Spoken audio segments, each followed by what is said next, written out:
Muito boa tarde a todos. Bem-vindos a essa singela sessão de homenagens, uma tradição dos congressos da Abrasco para aquelas pessoas muito relevantes da área de saúde coletiva, grandes batalhadores do SUS, da universidade pública. E hoje, né, a gente vai fazer uma sessão que, para nós três, é muito íntima, né? É uma sessão que homenageia Ézio Cordeiro e Nilceia Freire. Coincidentemente, Estela, Gunnar e eu tivemos vida muito ativa no Instituto de Medicina Social da UERJ, né? Gunnar e eu estamos até hoje. A Estela foi aluna e professora até ir para o Instituto de Saúde Coletiva da UFBA, mas nós três convivemos muito proximamente com Ézio e com Nilceia. Ézio, fundador do Instituto, reitor da UERJ, presidente do INAMPS, que todos sabem, além de várias outras atividades na sua vida profissional. Nilceia, aluna de medicina da UERJ, monitora, junto comigo, do Instituto de Medicina Social, quando a gente trabalhava na cadeira de FUNSACO, Fundamentos de Saúde Coletiva, né, que tem um acrônimo um tanto infeliz e muito objeto de gozação pelos alunos. E Nilceia e eu trabalhamos, além de monitores, como pesquisador, auxiliares de pesquisa da dissertação de mestrado do Ézio, né? Isso acaba criando aqui entre nós um ambiente muito afetivo para homenagens muito justas. Vou, então, passar primeiro a palavra à Estela Aquino, do ISC-UFBA, que vai nos falar sobre Nilceia Freire.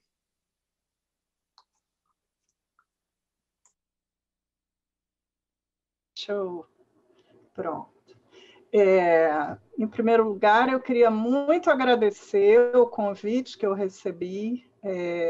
Queria agradecer a Gunnar, que preside a nossa associação, que nos dá, nesse momento, tanta força, né, para a gente seguir nessa luta difícil. Agradecer a organização do Congresso. Rosana Onoco, quando o Congresso ainda era para ser presencial, tinha entrado em contato comigo para falar dessa possibilidade, então eu agradeço a comissão científica e organizadora do Congresso, e agradecer ao Eduardo Leucovitz, que é um parceiro também de muitas histórias, e que eu agradeço por estar conduzindo essa sessão.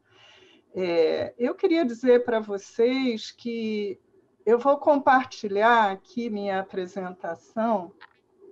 Eu queria iniciar dizendo para vocês que, quando Nilceia morreu, eu fiquei realmente muito triste por muitos motivos, inclusive por aqueles ressaltados pelo Eduardo, né? Que são motivos de ordem pessoal, afetiva. Nós fomos contemporâneas, amigas, a risada de Nilceia é inesquecível.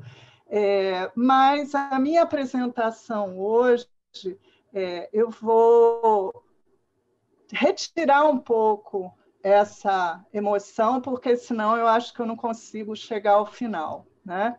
A trajetória da Nilceia foi muito rica, e a gente falar sobre ela poderia demorar bem mais do que 10 minutos que eu tenho para falar. E uma das marcas da Nilceia, muito importante, foi sempre a militância política. Relembrar um pouco da sua história permite que a gente compreenda a importância para as mulheres brasileiras e para a luta pela equidade de gênero no país que essa história tem, né? A trajetória dela. Nilceia, como Eduardo chamou a atenção, ela foi a primeira mulher a ser empossada como reitora da UERJ e mesmo como numa universidade pública do estado do Rio de Janeiro. Durante a gestão da Nilceia, foi implementado um projeto pioneiro de cotas para estudantes de escolas públicas e afrodescendentes na UERJ.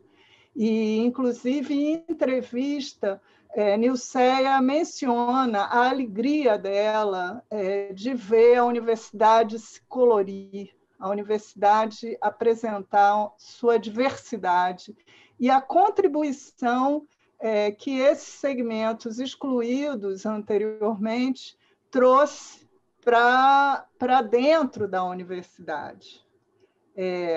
Nilceia pode ser relembrada sob muitos aspectos, mas por essa cerimônia estar acontecendo no 4º Congresso Brasileiro de Política, Planejamento e Gestão em Saúde, eu decidi enfatizar sua atuação como uma grande ministra das mulheres.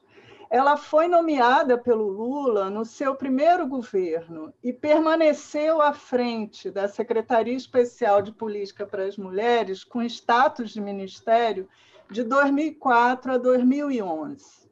Como ministra, ela atuou em muitas frentes e conseguiu transversalizar a ação da SPM nos vários ministérios. Algumas atuações dela eu vou tentar destacar aqui, para mostrar a grandeza dessa mulher e do lugar que ela ocupou. Logo no início da sua gestão, ela conduziu a primeira Conferência Nacional de Política para as Mulheres, que teve quase 2.000 delegadas eleitas em conferências municipais e estaduais por cerca de 200.000 mulheres em todo o país. As recomendações desse evento resultaram no Plano Nacional de Política para as Mulheres. O plano ele é considerado até hoje um marco no processo de consolidação das políticas para as mulheres. As ações foram traçadas a partir de 4 linhas de atuação que foram consideradas como as mais importantes e urgentes para garantir, de fato, o direito a uma vida melhor e mais digna para todas as mulheres. Então, essas quatro linhas são autonomia e igualdade no mundo do trabalho e cidadania, uma educação inclusiva e não sexista, saúde das mulheres, direitos sexuais e direitos reprodutivos e enfrentamento à violência contra as mulheres. A avaliação dessa política, do cumprimento dessa agenda, ajudou a preparar a 2ª Conferência Nacional de Políticas para as Mulheres, que ocorreu em 2007, e esse primeiro plano, então, ele foi atualizado. Tá? Em 2005, Nilceia corajosamente encaminhou ao Supremo Tribunal Federal e às Comissões de Direitos Humanos e de Seguridade Social e Família um relatório onde, a partir da articulação do tema de mortalidade materna e aborto, propunha-se flexibilizar a legislação da prática, uma legislação restritiva, que até hoje né? E que, naquela ocasião, não incluía nem as situações de anencefalia, ela só permitia o procedimento nas gestações decorrentes de estupro ou que ameaçavam a vida das gestantes. E, em seguida, numa parceria com a Jandira Fegali, foi apresentado um projeto de lei para a legalização do aborto que despertou um apoio incondicional dos movimentos feministas e movimentos de mulheres, mas uma forte reação dos grupos conservadores e religiosos. Um outro tema que foi extremamente importante em toda a gestão dela foi o tema da violência, né? Com o estabelecimento de um pacto nacional pelo enfrentamento à violência contra as mulheres e a aprovação, em 2006, da Lei Maria da Penha, com ampliação do Serviço 180 de denúncia e das delegacias e varas especiais das mulheres para efetiva aplicação. Nilceia, naquela época, em uma entrevista à Folha de São Paulo, declarou que toda mulher tem direito a uma vida livre de violência. Este é o nosso desejo e deve ser o nosso compromisso. Em 2009, foi realizado um seminário com outro tema central na discussão da SPM e da gestão que ela estava conduzindo, que era relativo a mais mulheres no poder. Esse seminário foi um seminário muito prestigiado, foi aberto pelo presidente da República, o presidente Lula, e, na ocasião, Nilceia lançou o Prêmio Mais Mulheres e o Observatório Brasil da Igualdade, cujo primeiro relatório, a revista que consolidava vários temas correlatos, reuniu um dossiê sobre as mulheres e o poder. Um aspecto que eu acho que merece ser enfatizado é sobre a reestruturação do Conselho Nacional de Direitos da Mulher, que tinha sido criado em 1985 e teve um papel extremamente relevante no processo de constituinte, né, o chamado lobby do batom, mas que era um conselho ligado ao Ministério da Justiça e muito mais com caráter consultivo do que propriamente aquilo que ele veio a se tornar com a gestão de Nilceia. Nilceia fortaleceu essa instância de controle social e, durante a sua gestão, o Conselho passou a integrar a Secretaria de Política para as Mulheres e mudou completamente a sua composição, tendo uma maioria de representação da sociedade civil. Eu fui empossada em 2008 como conselheira titular do CNDM, representando o Abrasco, e eu pude acompanhar de perto a atuação de Nilceia durante 2 mandatos. Naquela ocasião, eu estava num momento de muitas demandas profissionais e familiares também. Eu tinha 2 filhas adolescentes e, num primeiro momento, eu pensei, inclusive, em recusar. Mas, ao chegar lá, encontrando 40 representantes, tanto do governo quanto da sociedade civil, que iam do Acre até o Rio Grande do Sul, eu fiquei realmente muito impactada, e o Conselho Nacional de Direitos da Mulher ele foi, então, um canal permanente de comunicação na implementação da agenda construída e atualizada nas 2 conferências de política para as mulheres que ocorreram durante a gestão da Nilceia. Um outro tema que afeta muito a nossa área, frente de atuação, diz respeito às iniciativas voltadas à equidade de gênero na ciência. Em 2004, uma parceria entre a SPM, o Ministério de Ciência e Tecnologia e o Ministério de Educação originou o programa Mulher e Ciência, com o objetivo de estimular a produção científica e a participação das mulheres nas ciências e nas carreiras acadêmicas. Esse programa ele teve muitas ações exitosas, mas eu destaco aqui tanto editais de apoio a pesquisas científicas, quanto esse prêmio Construindo a Igualdade de Gênero, que era voltado para estudantes de ensino médio, graduação e pós-graduação. E um evento memorável que eu tive a oportunidade, inclusive, de participar, foi um encontro chamado Encontro Nacional de Núcleos e Grupos de Pesquisa Pensando Gêneros e Ciências, que reuniu 400 núcleos acadêmicos que atuavam nesse tema. Então, eu tive a honra de participar da primeira mesa sobre gênero e ciências no contexto nacional, e nessa mesa eu apresentei os desafios da grande área de ciências da saúde, particularmente da saúde coletiva. Nesse evento, eu acho que é muito importante destacar isso, a partir das discussões que estavam ocorrendo nos grupos de trabalho, foi aprovada a recomendação de que a licença maternidade fosse concedida às bolsistas do sistema CAPES e CNPq. E isso depois foi encaminhado aos 2 órgãos pela ministra, né? Ambos foram implementando esse direito por meio de resoluções internas, até que houvesse a regulamentação no parlamento sob a forma de lei.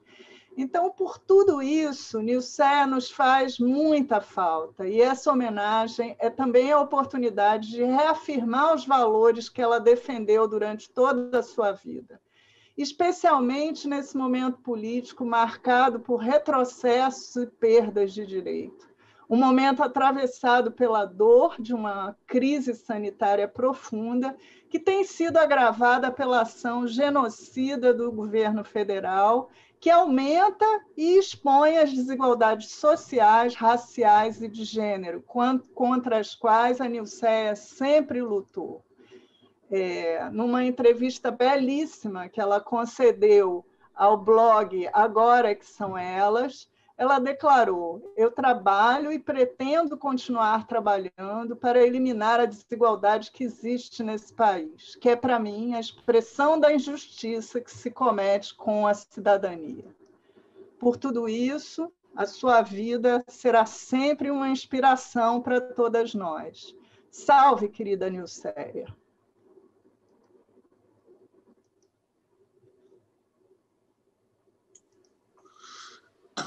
Muito obrigado, Estela. Apesar de você ter feito a opção mais descritiva, para nós que a conhecemos de perto, é muito difícil não ficar emocionado com essa descrição, né? Eu só agregaria um outro momento, né, que para mim é muito marcado com o sorriso da Nilceia que você comentou, que era a Nilceia no Carnaval do Rio, na Banda de Ipanema, no Simpatia é Quase Amor, né, naquela mistura popular e tal, e que era uma combinação da energia, né, e da alegria dela simultânea. Passo, então, a palavra a Gunnar Azevedo Silva, presidente da Abrasco, professora do Instituto de Medicina Social, para nos falar sobre ESE Cordeiro. Boa tarde a todas e todos. Eu queria também agradecer muito, né, ao Congresso, o 4º Congresso de Política, Planejamento, Gestão, Saúde da Abrasco. Eu queria agradecer a presidente da Comissão Científica, Rosana Onoco, que também é vice-presidente da Abrasco, e ao presidente do Congresso, que é o diretor da Faculdade de Saúde Pública, Oswaldo Tanaka. Agradeço ao Eduardo Lecovitz, o Dadá, não consigo falar Eduardo, Dadá aqui, por estar. E, assim, peço assim, uma licença a todos vocês de estarmos sendo muito cariocas, tá? Gente, nós todos passamos pelo ERJ, nós todos pelo Instituto de Medicina Social ainda estamos lá, e as 2 pessoas que estão sendo homenageadas hoje, como bem lembrou o Dadá e também a Estela, foram pessoas que tiveram assim, uma importância infinita no Instituto. O Ézio foi o fundador do Instituto de Medicina Social, junto com Moisés Sclor e a Nina Vivina. Então, eu vou abrir aqui, gente, fazer diferente do que a Estela fez. Estão vendo a apresentação? Eu vou fazer o contrário, eu vou falar das fotos. Eu acho que as fotos do Ézio dizem muito. Está aparecendo aí? Essa foto, acho que todos conhecem, né? Essa foto é da 8ª Conferência Nacional de Saúde. O Ézio, presidente do INAMPS, o Sérgio Aruca na Fiocruz, e essa foto mostra o que foi essa trajetória.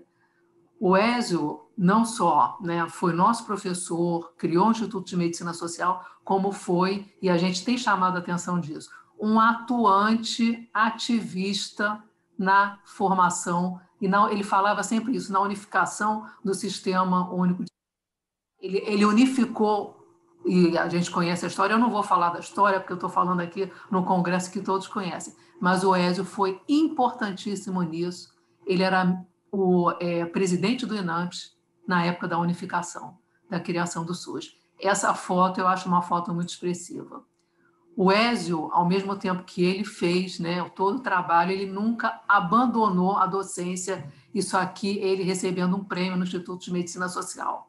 Ele sempre, como a Estela lembrou antes, aqui a gente conversando, ele inclusive orientou alunos do Instituto de Medicina Social com toda a generosidade. Essa foi a homenagem que foi feita a ele no Instituto. Aí o Noronha, ainda na época diretor do Instituto, a gente, aqui, a homenagem ao Ézio. O Ézio foi homenageado em vários lugares, essa foi uma homenagem na Fiocruz, uma homenagem ao Ézio Cordeiro na Fiocruz, e a gente lembra bem desse dia. Ele foi na UERJ, depois ele falou, estou indo para a Fiocruz, onde eu vou ser homenageado, e alguns colegas ali presentes, participando. Aqui tem a Anísia, né? Paulo Buz, e a gente lembra bastante desse dia. Já foi aqui no Instituto de Medicina Social, isso foi em 2016, ele frequentava quase que todo dia o Instituto de Medicina Social. O Ézio presente, isso acho que foi no dia que eu tomei posse como diretora, 2016. O Ézio, então, foi uma figura que, depois de passar pelo INAMPS, depois de passar pela criação do SUS, ele foi reitor da UERJ. E nunca perdeu a vontade, a inspiração, e nunca perdeu o que ele sempre defendeu na UERJ. Ele foi um excelente reitor na UERJ. O Ézio modificou a UERJ do tempo anterior e do tempo que ele foi reitor. E a homenagem anterior a Nilceia Freire, né? Nossa querida colega, também foi reitora da UERJ. Então é por isso que essa homenagem acabou sendo tão carioca. A UERJ foi reitora da UERJ após o Ézio ser. Isso aqui foi quando a UERJ teve aquela crise enorme, que nós ficamos 4 meses sem salário. Isso foi uma marcha pela UERJ e o Ézio saiu na frente dessa marcha. O Ézio foi na frente dessa marcha. Então, o que eu posso falar do Ézio hoje, eu não tenho como falar outras coisas. O Ézio foi tudo que a gente conhece, né? Para a área da saúde coletiva, para a formação de gerações e gerações de sanitaristas, mas foi essa pessoa que sabia o que era importante, como também a universidade, como a educação, e o tempo todo mostrou isso para a gente. Aqui ele com os alunos, né, nossos alunos lá, graduandos, e era isso, gente. O Ézio participou ativamente até quando pôde. Então, o que eu vou ler para vocês agora foi o que eu escrevi logo assim que eu soube da morte do Ézio, tá? Eu peço, assim, desculpas para você por ler, mas eu soube da morte do Ézio logo depois, no mesmo dia, e eu escrevi isso apareceu na página da Abrasco. E eu acho que eu não tenho como não ler, sabe, gente? Eu não consigo falar mais do Ézio, porque eu vou me emocionar muito e eu prefiro ler. É triste pensar que o nosso grande mestre se foi, mestre de todos nós, mestre de uma geração de sanitaristas que lutaram e lutam pelo direito universal à saúde, por um país melhor, por uma vida digna para todas e todos. A lembrança será sempre a do Ézio, que tratava todo mundo com o mesmo carinho e respeito, que abria as portas do Instituto de Medicina Social para qualquer estudante, iniciante e recém-chegado à universidade, querendo conhecer o que era medicina social. Era com toda a paciência que ele, sem que nunca se cansasse, começava a explicar e conversava sem impor nenhuma palavra, ampliava os horizontes e nos levava a entender que tudo estava em construção e que também tínhamos espaço para a nossa voz e nossos esforços. Foi assim que eu tive a sorte de conhecê-lo e acabei sendo totalmente desviada das especialidades médicas e tornei-me sanitarista. Foi assim que vi o Brasil e vi que o Brasil precisava de mais gente desse lado, do lado dos que pensam, do lado daqueles que não têm voz e que não têm oportunidade na vida. Ézio conseguia, ao mesmo tempo que falava na unificação do INAMPS com o Ministério da Saúde ou do Complexo Médico Industrial, seguir preocupado com a subjetividade do indivíduo e em como o pensamento interdisciplinar contribuía para a construção do conceito de saúde coletiva. Amigo e solidário, democrático no convívio e na ação institucional e pública. Uma grande perda para todos nós e, em pleno sentido, temos muito, muito que agradecer ao nosso querido professor, ao grande sanitarista Ézio Cordeiro. Ézio presente. Viva o Ézio. Gente, era isso que o Ézio trouxe para a gente. E eu acho que a gente não consegue imaginar que o Ézio não está aqui nesse congresso, presente e nos acompanhando para sempre. Desculpe se fomos muito Ézio, se fomos muito Instituto de Medicina Social, se fomos muito carioca, mas o Ézio faz parte da nossa história, das nossas histórias. Como também a Nilceia. Viva os nossos dois queridos colegas e amigos. Muito obrigado, Gunnar. Que maravilha ver essas fotos. Em algumas eu estava sentado nesse mesmo auditório e relembrar realmente faz parte, né? Relembrar faz a gente pensar para frente, retomar esses valores, esses princípios, essas motivações de vida que Nilceia e Ézio sempre apresentaram para a gente e com eles seguir em frente nos momentos tão difíceis que a gente está vivendo hoje. Grande alegria de ver aqui no chat alunos e egressos do IMS. Ao contrário da Gunnar, eu não peço desculpas, não. Acho que isso é uma parte da história da saúde coletiva. O IMS é uma parte da história, como Nilceia e Ézio foram em seus momentos, né? Queria pegar carona numa frase que você usou, Gunnar, né? E contar uma brevíssima história de como era o Ézio, né? Eu estudei medicina na UFRJ.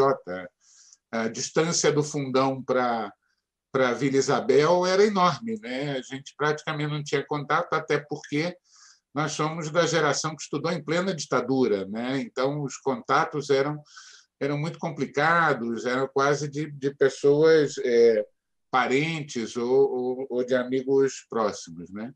E eu conheci o Ézio, por acaso, num ESSEM, no Encontro Científico dos Estudantes de Medicina, que agora não vou me lembrar se foi 74 ou 75, em Petrópolis, em que estavam numa mesa Carlos Gentili de Mello e Ézio Cordeiro, né?